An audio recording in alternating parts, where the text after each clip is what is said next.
गांव की जिठानी की खुशबू, शहरी देवरानी की बदबू वाली रसोई। हमेशा की तरह आज भी सुमन आंगन में डली खाट पर खड़े मसाले फैला देती है और फिर एक छोटी सी ओखली लाकर आंगन में ही बैठकर कुछ मसाले कूटने लगती है। तभी पुष्पा और सेजल वहां से जा रही थी। तभी पुष्पा सेजल से कहती है, देख रही हो सेजल, सुमन भाभी आज भी अपनी देसी तरीके से मसाले को फैलाकर उन्हें कूट पीस कर मसाला बना रही हैं। पुष्पा, सुमन भाभी बहुत ही मेहनती है। रसोई में खाना बनाती है तो उसकी खुशबू पड़ोस तक फैलती है। वे दोनों बातें करते हुए वहां से चली जाती हैं। इधर सुमन मसाले एक डिब्बे में भर लेती है। तभी सुमन की सास वहां आती है और कहती है, सुमन बहू, अरे मसाले कुट पीस गए तो अब रसोई में जाकर सभी के लिए खाना बना ले, भूख लग रही है। हाँ माँ जी, मेरा काम हो ही गया है, बस मैं जा ही रही हूँ। ऐसा कहकर सुमन रसोई में जाती है और रसोई को साफ देखकर वो मन में सोचती है, रसोई को तो मैं रात को ही साफ कर देती हूँ। अब बस मुझे जल्दी से नाश्ते में आलू के पराठे और गोभी की सब्जी, रोटी और रायता बनाना है। ऐसा सोचकर सुमन जल्दी से आलू उबालने के लिए रख देती है और दूसरी तरफ आलू गोभी काटकर सब्जी में तड़का लगा देती है और दही का रायता बनाकर भी रख देती है। लास्ट में वो रोटियां बनाती है और गर्मा गर्म खाना सभी को परोस देती है। सभी लोग खाना खाने लगते हैं। तब सुमन के ससुर कहते हैं, अरे बहू, सचमुच तुम खाना बहुत ही स्वादिष्ट बनाती हो। अरे जब से तुम आई हो तब से तो मेरा वेट ही बढ़ गया है। हाँ, बहुत अच्छे बने हैं। मुझे एक पराठा और दे दो और हाँ, थोड़ा रायता भी दे दो। अरे खाना क्यों नहीं अच्छा बनेगा? मेरी बहू देसी तरीके से मसाले को कूट पीस कर बनाती है, फिर उन मसाले को डालकर बहुत ही मन लगाकर खाना बनाती है। अपनी तारीफ सुनकर सुमन बहुत खुश हो जाती है। सभी लोग खाना खाकर अपने अपने काम में लग जाते हैं।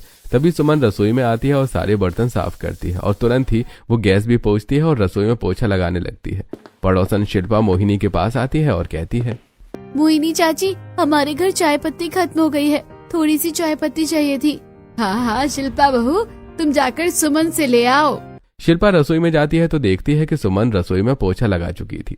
सुमन की रसोई बिल्कुल साफ सुथरी थी। ये देखकर शिल्पा अपने मन में सोचती है, सुमन भाभी की रसोई कितनी साफ सुथरी रहती है। तभी सुमन रसोई से चाय पत्ती लाकर शिल्पा को दे देती है और कहती है, ये लो शिल्पा, मैंने सुन लिया था कि तुम्हें चाय पत्ती चाहिए, ये ले जाओ। अब शिल्पा चाय पत्ती लेकर अपने घर जाती है और सुमन भी बाकी घर के कामों में लग जाती है। अगले दिन सुमन अपनी सास के पास आकर कहती है, माँ जी, मैं सोच रही हूँ कि आज पकोड़े वाली कढ़ी और वेज पुलाव बना लेती हूँ, साथ में कुछ रोटियाँ और बथुए का साग भी बना लूंगी। बहू, इतना सारा काम तुम अकेली कैसे करोगी? तुम्हारी कोई नंद या देवरानी होती तो तुम्हारी मदद करती, मुझसे तो कुछ होता नहीं है काम। माँ जी, मैं खुद ही सब कर लूंगी। ऐसा कहकर सुमन रसोई में जाती है और सबसे पहले वो कढ़ी का बैटर बनाती है और उसके बाद पकौड़े बनाती है। उसके खाने से खुशबू निकलकर खिड़की से बाहर जा रही थी। तभी पड़ोसन भावना अपनी बहू शिल्पा से कहती है, शिल्पा बहू, देख रही हो सुमन की रसोई से कितनी अच्छी खुशबू आ रही है। उसकी रसोई से रोज रोज बहुत अच्छी खुशबू आती है। कितना अच्छा अच्छा खाना बनाती है वो। माँ जी, सुमन भाभी गाँव की है, उन्हें मसाले की अच्छी समझ है और खाना बनाना भी वो अच्छे से जानती है। अब मैं उनकी बराबरी तो नहीं कर सकती। आजकल की बहुओं को किसी और की तारीफ सुनना पसंद ही नहीं है। मैं तो जा रही हूँ, सुमन के घर देखती हूँ उसने क्या बनाया है। आज तो मैं खाना वहीं खाऊंगी। ऐसा कहकर भावना मोहिनी के घर आती है, जहाँ सभी लोग खाना खाने बैठे ही थे। तभी भावना बाहर से आवाज देती है और मोहिनी कहती है, अरे भावना बहन, अंदर ही आ जाओ। मोहिनी बहन, तुम्हारे घर से खाने की बहुत ही अच्छी खुशबू आ रही है। मेरे घर अभी तक खाना तक नहीं बना था, तो मैंने सोचा कि तुम्हारे यहाँ ही चलकर खा लूं। हाँ हाँ बहन, आओ बैठो। आज सुमन बहू ने पकोड़े वाली कढ़ी और वेज पुलाव बनाया है। सुमन भावना के लिए भी खाना लगा देती है। भावना सुमन का बनाया खाना खाती है और तारीफ करते हुए कहती है, सुमन बहू, तुम्हारे हाथों में तो सच में स्वाद का जादू है। ऐसी समय बीत रहा था और सुमन के बनाए हुए खाने की खुशबू दूर दूर तक फैलती थी और उसके खाने की सभी लोग बहुत तारीफ भी करते थे। घर वालों के अलावा कभी पड़ोसी भी उसके रसोई में आते तो रसोई की साफ सफाई और खाने की खुशबू उन्हें प्रभावित करती। एक दिन पंडित जी घर आते हैं और मोहिनी को कुछ लड़कियों की फोटो दिखाते हुए कहते हैं, अरे देख लीजिए मोहिनी जी, मैंने किशोर के लिए अच्छी लड़कियों की फोटो आपके सामने रख दी है। आप इनमें से जो लड़की पसंद करेंगी मैं उससे किशोर की बात चलाऊंगा। वो दोनों बातें कर ही रहे थे कि तभी किशोर भी वहां आ जाता है। मोहिनी किशोर को एक फोटो दिखाते हुए कहती है, किशोर बेटा, ये लड़की कैसी है? मुझे तो तेरे लिए ये लड़की बहुत ही अच्छी लग रही है। हमारे ही शहर की लड़की है ये। अरे माँ, ये तो नीलम है, मेरे साथ मेरी ही कॉलेज में पढ़ती थी। अरे बहुत अच्छी लड़की है और पढ़ाई में तो ये कॉलेज में टॉप किया करती थी। हमारी समस्या ही हल हो गई है पंडित जी। इसी लड़की से मेरे बेटे किशोर का रिश्ता करवा दीजिए। पंडित जी के बोलने पर सभी लोग नीलम को देखने जाते हैं। नीलम एक सुंदर सा सूट पहने सभी के लिए चाय लेकर आती है। सभी लोगों को नीलम बहुत पसंद आती है। जब नीलम किशोर को देखती है तो वो भी चौंक जाती है और इस तरह किशोर और नीलम का रिश्ता पक्का हो जाता है। कुछ दिनों के अंदर दोनों की शादी हो जाती है और नीलम दुल्हन बनकर किशोर के घर आ जाती है। गृह प्रवेश के बाद नीलम की सास उससे कहती है, नीलम बेटा, आज तक मेरी एक ही बहू थी और वो अकेले ही सारा घर संभालती थी, लेकिन आज के बाद मेरी 2 बहुएं हैं। अब तुम्हें अपनी जेठानी के साथ मिलकर घर संभालना है। अरे भाग्यवान, अभी अभी तो बहू आई है और तुमने अभी से उसे घर संभालने को कह दिया। अरे अभी उसे आराम तो करने दो। बहू अपने कमरे में जाओ और आराम करो। नीलम अपने कमरे में चली जाती है। उसके बाद किशोर से कहती है, किशोर, हम दोनों कॉलेज की फ्रेंड हैं। मैंने तो कभी सपने में भी नहीं सोचा था कि मेरी शादी तुमसे हो जाएगी। अरे यार, सोचा तो मैंने भी नहीं था। इसलिए तो कहते हैं कि शादी विवाह संजोग की बात होती है। अगले दिन नीलम सुबह तैयार होकर हॉल में आती है। तब मोहिनी उससे कहती है, आज तुम्हारा हमारे घर में पहला दिन है। नीलम बहू, ऐसा करो, रसोई में जाओ। सुमन खाना बना रही है तो तुम कुछ मीठा बना लेना। इसी बहाने तुम्हारी पहली रसोई की रस्म भी हो जाएगी। ठीक है माँ जी। अब नीलम रसोई में जाती है। नीलम देखती है कि रसोई पूरी तरह साफ सुथरी और बर्तन भी चमक रहे थे और सिंक एरिया भी बिल्कुल साफ था। ये देखकर नीलम मन में सोचती है, भाभी इतनी साफ सफाई से काम करती है और खाने से खुशबू भी कितनी अच्छी आ रही है। लगता है भाभी बहुत अच्छा खाना बनाती है। मुझे तो अच्छी तरह खाना बनाना भी नहीं आता है। अच्छा है, खाना तो भाभी ही बनाया करेगी, मैं तो बस उनकी मदद कर दिया करूंगी। तभी सुमन की नजर नीलम पर पड़ती है और वो कहती है, अरे नीलम, आओ आओ। माँ जी ने तुम्हें सुबह ही बता दिया था कि तुम्हें सिर्फ सूजी का हलवा बनाना है, इसलिए मैंने सूजी भून कर रख दी है। बस अब तुम शक्कर मिलाकर हलवा बना लो। हाँ भाभी, आपने बहुत अच्छा किया, मैं अभी हलवा बना देती हूँ। अब नीलम सूजी का हलवा बनाना शुरू करती है। नीलम और सुमन मिलकर सभी को खाना लगा देती हैं। खाना खाने के बाद जब सभी लोग हलवा खाते हैं तो मोहिनी कहती है, ये क्या है नीलम बहू, तुमने हलवे में इतनी सारी शक्कर डाल दी। ये हलवा तो बहुत ही मीठा हो गया है। और बहू, तुमने इसमें कच्चे मेवे भी डाल रखे हैं। ये ठीक नहीं लग रहे हैं खाने में।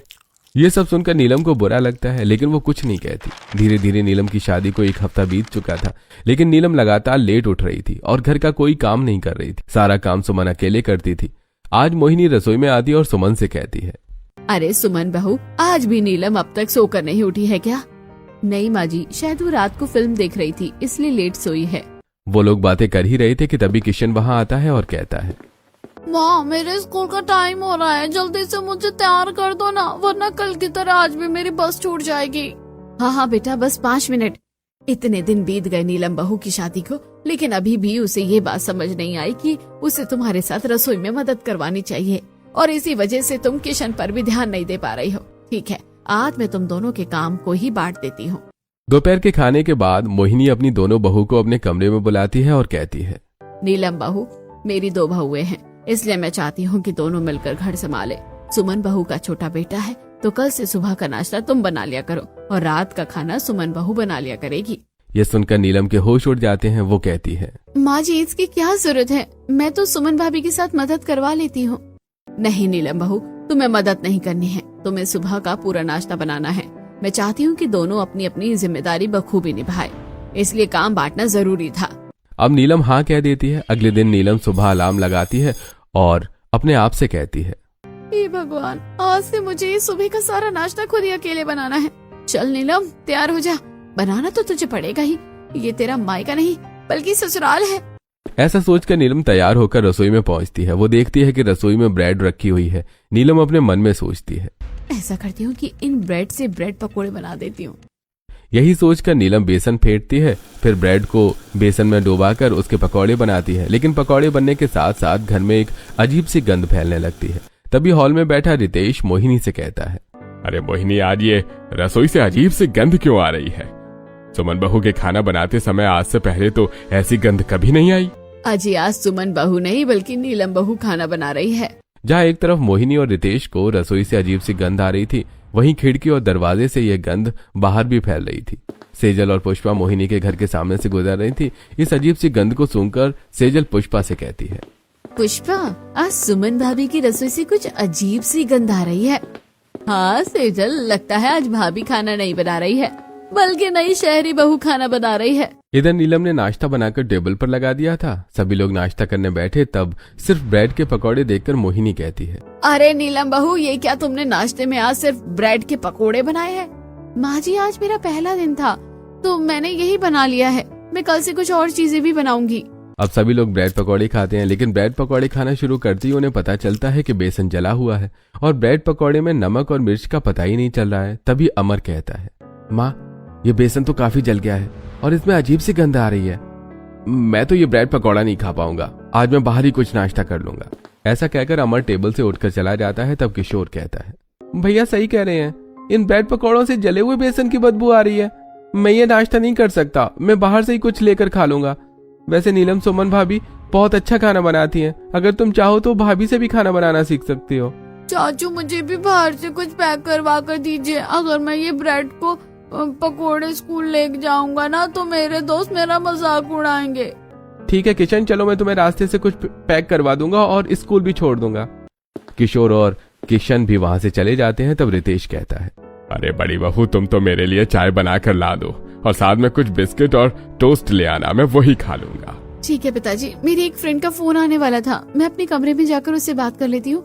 बात रही नाश्ते की तो मैं ये अपने कमरे में ले जा रही हूँ। मुझे तो मेरे बनाए हुए ब्रेड पकोड़े ठीक लग रहे हैं तो मैं यही खा लूंगी। ऐसा कहकर नीलम अपने कमरे में चली जाती है और सुमन रसोई में जाती है तो देखती है कि रसोई बहुत गंदी पड़ी हुई है। मेयोनीज स्टैंड पर गिरी है, ब्रेड भी यहाँ वहाँ पड़ी है, बर्तन गंदे पड़े हैं। तभी सुमन अपने आप से कहती है, हे भगवान, नीलम ने कैसे काम किया है, सारी की सारी रसोई गंदी करके रख दी है। अब इसकी सफाई करने में मुझे 1 घंटा लग जाएगा। खैर, पहले मैं पिताजी को चाय और बिस्किट तो दे दूं। अब सुमन चाय बनाती है और चाय और बिस्किट लेकर जाकर अपने ससुर को दे देती है और फिर वापस रसोई में आकर साफ सफाई करने लगती है। तभी मोहिनी वहां आ जाती है और रसोई को इतना गंदा देखकर कहती है, अरे ये क्या सुमन बहू, नीलम बहू ने रसोई इतनी गंदी की है, तुम रहने दो, वही साफ करेगी ये सब। रहने दीजिए माँ जी, अभी तो मैं कर लेती हूँ, अगली बार नीलम से ही करवा लीजिएगा। अब शाम हो जाती है और सुमन रसोई में जाकर खाना बनाना शुरू करती है। सुमन अपने हाथों के कुटे मसाले खाने में डालती है तो मसाले से बहुत अच्छी खुशबू बिखरने लगती है। नीलम अपने कमरे में टीवी देख रही थी, उसे भी खाने की खुशबू आती है। वो अपने मन में सोचती है, सुमन भाभी खाना बना रही है शायद, इसलिए इतनी अच्छी खुशबू आ रही है। हाँ, वो तो खाना अच्छा ही बनाती है, गाँव की जो है, मुझसे तो ये सब नहीं हो पाएगा। सुमन खाना बनाकर सभी को लगा देती है। सभी लोग खाना खाते हैं, उनके साथ नीलम भी खाना खाने लगती है। तो किशोर कहता है, भाभी आज भी आपने खाना बहुत अच्छा बनाया है। अरे सुमन बहू तो खाना बहुत अच्छा ही बनाती है।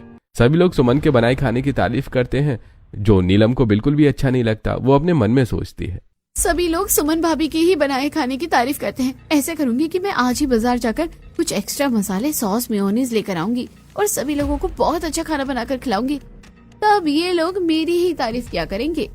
सभी के खाना खाने के बाद नीलम किशोर से कहती है, सुनिए जी, मॉल तो अभी खुला होगा, मुझे मॉल जाना है ताकि मैं कुछ रेडीमेड मसाले और सॉस वगैरह ले आऊं, जिससे खाने में टेस्ट अच्छा है। अब नीलम किशोर के साथ मॉल जाती है और वहां से अलग अलग तरह की रेडीमेड सॉस, केचप, मेयोनीज और रेडीमेड मसाले ले आती है। अगले दिन सुबह नीलम रसोई में जाकर आलू टमाटर की सब्जी बनाती है। उसमें वो रेडीमेड मसाले डाल देती है और साथ ही वो रेडीमेड मसाले डालकर पनीर की भुर्जी भी बनाती है। वो काम करते समय रसोई काफी बिखरा कर रखती है। तभी वहां नीलम की सास आ जाती है और बिखरी रसोई को देखकर कहती है, अरे बहू, ये तुम कैसे काम कर रही हो? तुमने सारी की सारी रसोई को कितना गंदा कर रखा है। बहू, ऐसे काम नहीं होता है, तुम खाना बनाने के साथ साथ रसोई भी साफ कर लिया करो। जी माँ जी, मैं अभी कर देती हूँ। ऐसा कहकर मोहिनी बाहर आ जाती है। थोड़ी देर बाद रसोई से एक अजीब सी गंध आने लगती है। तभी पड़ोसन भावना उनके घर आती है। भावना डाइनिंग टेबल के पास खड़ी होती है, जहां से रसोई साफ साफ दिखाई दे रही थी। रसोई काफी गंदी और बिखरी हुई थी और रसोई से एक अजीब सी गंध भी आ रही थी। तब भावना कहती है, अरे मोहिनी, मैं तो तुझसे एक कटोरी सब्जी लेने आई थी, लेकिन तेरे घर की रसोई इतनी गंदी है और रसोई से तो कुछ अजीब सी गंध आ रही है। रहने दे, मुझे सब्जी नहीं चाहिए, मैं अपने घर की सब्जी खा लूंगी।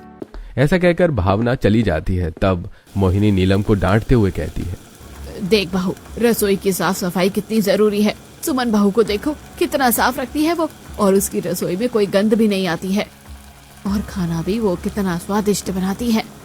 यह सुनकर नीलम मन ही मन गुस्सा होती है। ऐसी समय बीत रहा था। सुमन जब खाना बनाती तो रसोई को बहुत साफ सुथरा रखती है और वो अपने देसी मसाले डालती, जिसकी खुशबू दूर दूर तक बिखरती है। और उसका खाना भी बहुत स्वादिष्ट बनता है। लेकिन जब नीलम खाना बनाती तो रसोई बहुत गंदी कर देती। रेडीमेड मसाले डालने की वजह से खाना भी अच्छा नहीं बनता।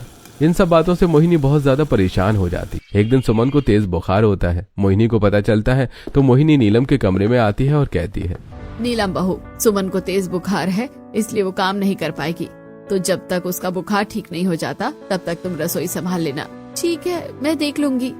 शाम को नीलम रसोई में जाती है और दाल, चावल, आलू गोभी की सब्जी और रोटी बना लेती है। साथ ही वो रसोई को बहुत ही गंदा भी कर देती है। फिर वो सभी को खाना लगा देती है। खाना खाते हुए मोहिनी कहती है, नीलम बहू, खाना खिलाने के बाद तुम रसोई को गंदा मत छोड़ना। जब सुमन बहू की तबीयत खराब नहीं थी तो तुम रसोई गंदा छोड़ भी देती थी तो वो साफ कर लेती थी, लेकिन अभी तो उसकी तबीयत खराब है, इसलिए तुम खुद ही रसोई को अच्छी तरह साफ कर लेना। ठीक है माँ जी, मैं कर लूंगी, आप बिल्कुल भी चिंता मत करो। माँ, मैं सुमन का खाना कमरे में ही ले जाता हूँ। उसे भी खाना खिला दूंगा और मैं खुद भी खा लूंगा। वैसे पापा, आज मेरा टिफिन कौन पैक करेगा? बेटा, तेरी चाची। अमर खाना लेकर अपने कमरे में चला जाता है तो वहीं नीलम रसोई में जाती है और किशन का टिफिन पैक करके उसे लाकर देती है। किशन स्कूल के लिए निकल जाता है और सभी लोग अपने अपने काम में लग जाते हैं। नीलम रसोई साफ करने के लिए रसोई में जाती है, लेकिन तभी उसे कुछ याद आता है और वो अपने आप से कहती है, अरे आज तो मेरी सारी फ्रेंड्स के ग्रुप कॉल आने वाले थे, मैं साफ सफाई बाद में कर लूंगी, पहले ग्रुप कॉल कर लेती हूँ। यही सोचकर नीलम अपने कमरे में चली जाती है और अपनी सहेलियों के साथ ग्रुप कॉल अटेंड करने में व्यस्त हो जाती है। शाम को वो रसोई में आती है तो रसोई की थोड़ी बहुत सफाई करती है। ना ही वो कचरे का डब्बा क्लीन करती है और ना ही सिंक क्लीन करती है और खाना बनाने में लग जाती है। जैसे ही खाना बनता है वो अपने आप से कहती है, खाना तो मेरा बन गया, मैं इसे टेबल पर लगा देती हूँ और अपना खाना लेकर अपने कमरे में जाकर खाऊंगी और अपना फेवरेट रियलिटी शो देखूंगी। अब नीलम टेबल पर खाना लगा देती है, फिर अपना खाना लेकर अपने कमरे में जाती है और रियलिटी शो देखते हुए खाना खाने लगती है। ऐसे 4 दिन बीत जाते हैं। आज मोहिनी छत पर बैठी धूप सेक रही थी। तभी पड़ोसन भावना मोहिनी से कहती है, अरे मोहिनी बहन, क्या बात है, आजकल तुम्हारी रसोई की खिड़की से बड़ी गंदी स्मेल आ रही है, जबकि इससे पहले तो सुमन जब भी खाना बनाती थी तो खुशबू ही खुशबू आती थी रसोई से, और आजकल वो खुशबू भी नहीं आ रही है। हाँ भावना बहन, सुमन को बुखार था, इसलिए खाना भी नीलम बहू बना रही है।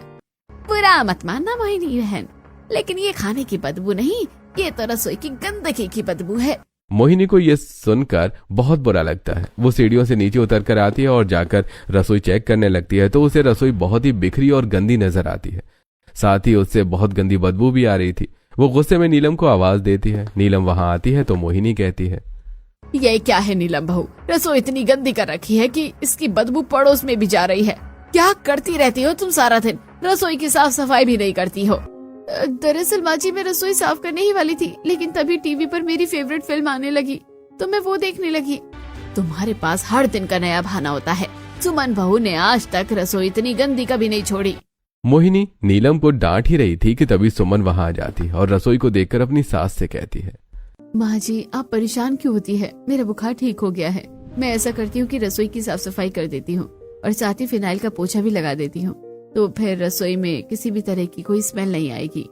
नीलम बहू, तुम भी सुमन बहू के साथ रसोई की साफ सफाई करवाओ। ऐसा कहकर मोहिनी वहां से चली जाती है। अब सुमन रसोई में जाकर सबसे पहले सारे बर्तनों को निकालकर पानी गर्म करके उन्हें अच्छी तरह धोती है। ये देखकर नीलम मन में सोचती है, सुमन भाभी गांव की है, इसलिए वो इतना काम कर लेती है, मुझसे तो ये सब नहीं होगा, लेकिन ऐसा क्या बहाना बनाऊं कि मुझे ये काम न करना पड़े।